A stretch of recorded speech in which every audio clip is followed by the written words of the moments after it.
চলা হয়েছে বা পরিচালিত সেভাবে কিন্তু আমরা মানব না। আমরা চাইব বটতলা বাজারের সার্বিক উন্নয়ন, সেক্ষেত্রে আপনাদের সম্পূর্ণ সহযোগিতা চাই।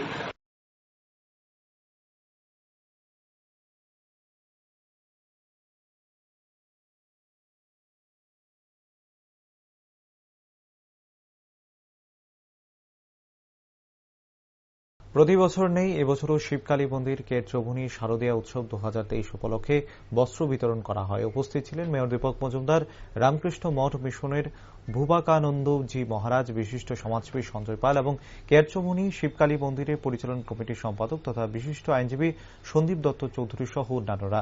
মেয়র জানান, শারদীয়া দুর্গোৎসবে এই শিবকালী মন্দিরের মতো অন্যান্য সামাজিক সংস্থা এবং ক্লাব গরিব দুস্থদের হাতে নতুন বস্ত্র যেন তুলে দেন। এদিন প্রচুর গরিব দুস্থ মানুষের হাতে নতুন বস্ত্র তুলে দেন উপস্থিত অতিথি।